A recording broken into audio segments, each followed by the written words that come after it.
يا أيها الذين آمنوا إذا نودي للصلاة من يوم الجمعة فاسعوا إلى ذكر الله وذروا البيع ذلكم خير لكم إن كنتم تعلمون. الله أكبر الله أكبر. أعوذ بالله من الشيطان الرجيم.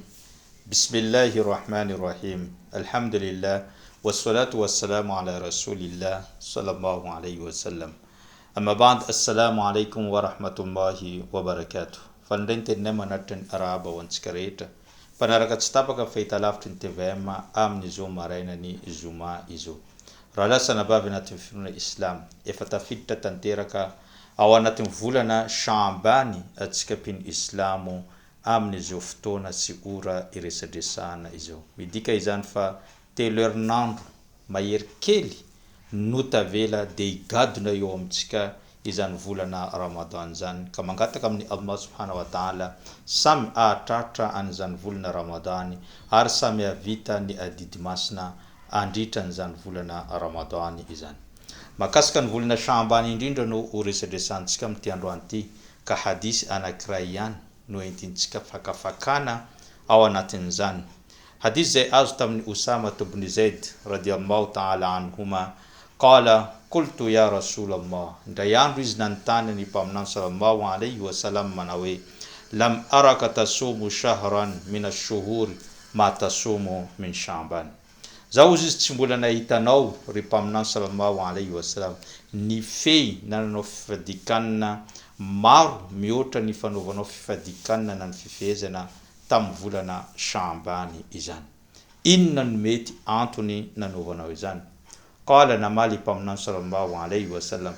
dhalika shahrun yaghfalu an-nas anhu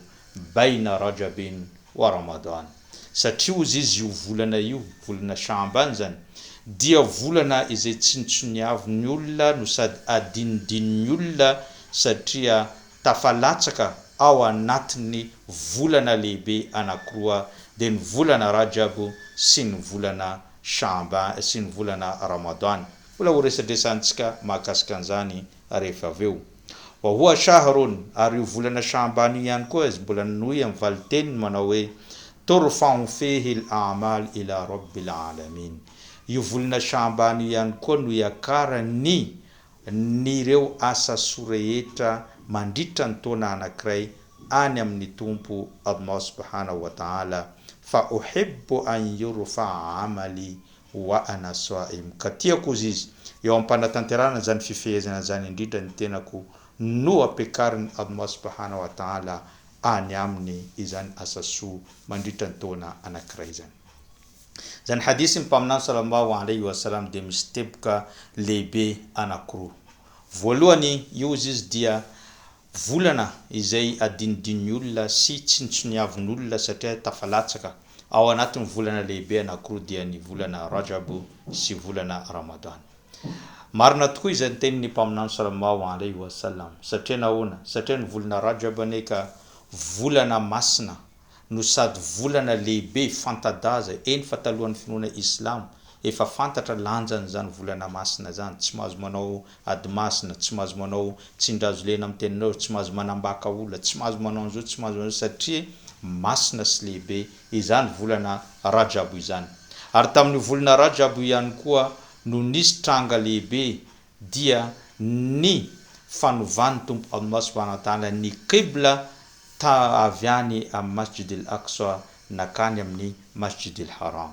Ary mbola tamin'ny volana Rajabu ihany koa no nitrangany ilay alina niavaka nanaovan'ny mpaminany sallallahu alayhi wa sallama ny fivahinina masina tany amin'ny tompo Allah subhanahu wa ta'ala tany an-danitra na ilay fantatra hoe Isra'i wal Mi'raj. Ka ninninona zavatra resantsika lehibe io volana Rajabu ary rariny sy hitsiny raha ohatra ka amena voninahitra an'izany volana Rajabu izany. Volana Ramadan kosa efa tsy zovinantsika intsony. ny mahalehibe an'izany volana ramadan zany satria io volana izay nandidiny Allah subhanahu wa ta'ala an'ireo islam mba hifehivava mandritra ny volana iray manontolo ary ny fifehezana fantantsika ihany koa fa izy iray amin'ireo andro 5 izay iorena ny finoana islamo na fototra hijoro an'izany finoana islamo izany ary tao anatin'izany volana ramadan zany no misy alina tsara indrindra dia alina Laylatul Qadr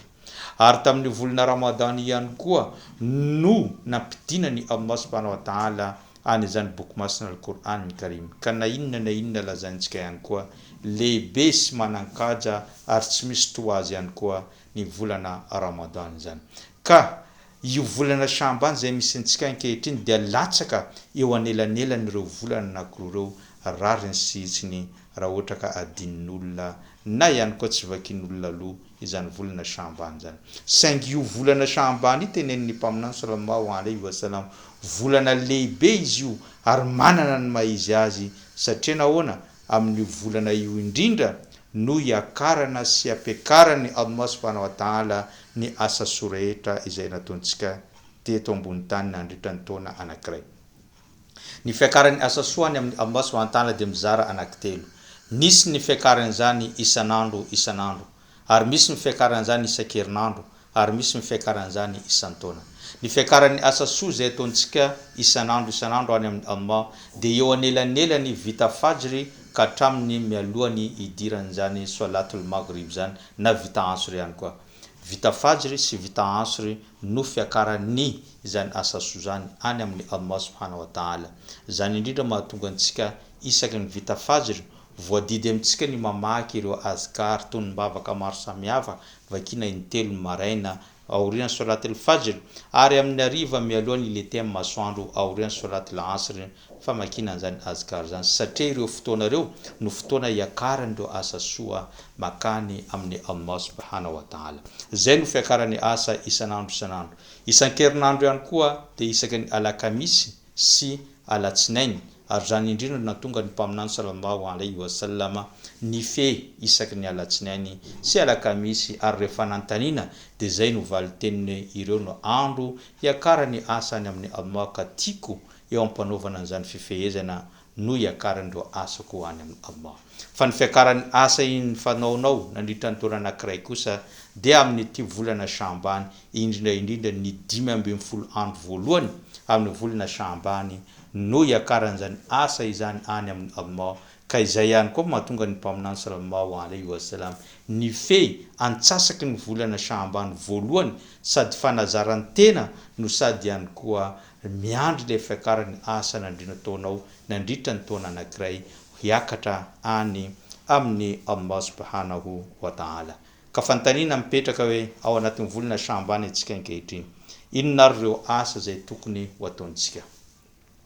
ny asa dia efa fantantsika izay nataon'ny mpaminany sallallahu alaihi wasallam ka raha vao migadona ny volana Sha'ban dia tokony hanatanteraka fifehezana antsitrapo sunna isika pino islam rehetra ny 12 andro voalohany amin'ny volana Sha'ban dia tokony hifehintsika mba ho fanarahana ilay sordalany mpaminany sallallahu alaihi wasallam rehefa miditra izany 12 andro voalohany izany ka rehefa tapitra ny 12 andro voalohany tsy mifehy intsony itsika amin'izay fotoana zay fa efa miandry an'izany volana ramadan izany ary tsy tsara intsony ny mifehy afa-tsy hoe ireo olona zatra mifehy ny alatsinainy sy alakamisy ka misy alatsinainy sy alakamisy ilay anelanelan'izany dia afaka mifehy izy amin'izany na ihany koa ireo olona mandoa na manolo ny fifehezana zay tsy vitany tamin'ny taondasa dia afaka manolo an'izany amin'ny ity volana Sha'ban ity ary zay ihany koa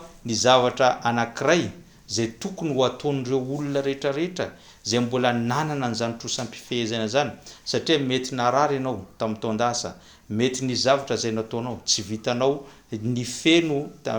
ny ramadanao tamin'ny taona lasa indrindra ireo mamantsika anabavintsika zay tsy maintsy misy fahatapahana ihany ny fifehezany isantaona mandritra an'izany volana ramadan zany no ny toe-batana mahavoajanahary azy dia tsy maintsy tonga an'izany fadimbolona izany karariny sitsiny raha ohatra ka amin'ity volana Shambany miezaka izy ireo ny manolo na mandoa an'izay tsy vitany nandritra an'izany fotoana izany ka tsaratsara izy ireo manao an'izany mialohan'ny idirany ao amin'izany volana Ramadan izany. Farany raha lasana vavy anatin'ny finoana Islam dia tadidio fa tsara mifamela mialohan'ny idirana amin'ny volana Ramadan.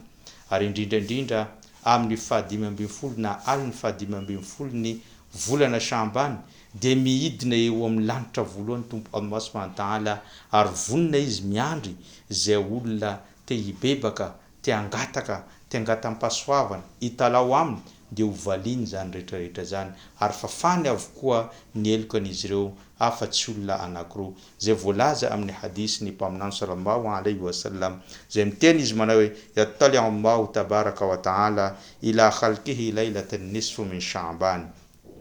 Tompo Allah Subhanahu wa Ta'ala dia midina eo amin'ny lanitra voalohany io amin'ny aliny 15 ny volana Sha'ban ary mijery an'ireo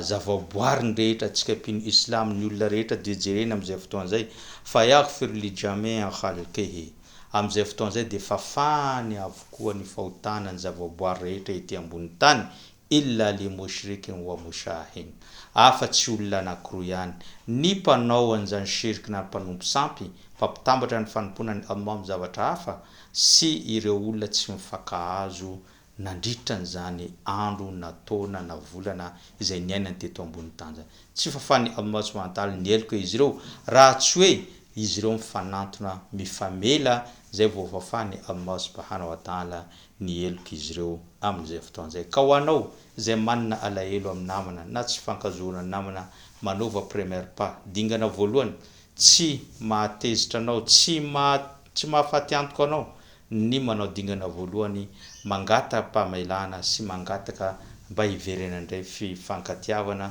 sy fifandraisana eo aminao sy izany namanao zany. Farany dia averimberiny le dua manao hoe Allahumma ballighna Ramadan, Allahumma ballighna Ramadan. Tompo Allah ome tombonandro zay ahatratra ny volana Ramadan amin'izay ianao mba hovaliany Allah ka hahatratra an'izany volana Ramadan ary apetrao dian'izao ihany koa ny finiavanao mba hahafahanao raha lasana vavy anatin'ny finoana Islam mba hahafahanao mahazo an'izany valisoana izany fifehezana zany raha sanatrika misy tsy fahafahanao tampoka na fahafatesanao mialohan'ny volana Ramadan efa nametraka finiavananao dia efa niraisin'ny Allah ary voasoratra ho ny fehinao nandritra ny Ramadany 2023 izay iainantsika ankehitriny. Zay angamba no fandaharantsika tamin'ity androany ity sorako anao nanaraka an'izany hatranam-piandohana ka hatramin'izao fiafaran'izao ny tenako dia mametraka mandrapitafa ho amin'ny zoma herinan'ito izao. Wassalamu alaikum wa rahmatullahi wa barakatuh. يا أيها الذين آمنوا إذا نودي للصلاة من يوم الجمعة فاسعوا إلى ذكر الله وذروا البيع ذلكم خير لكم إن كنتم تعلمون. الله أكبر الله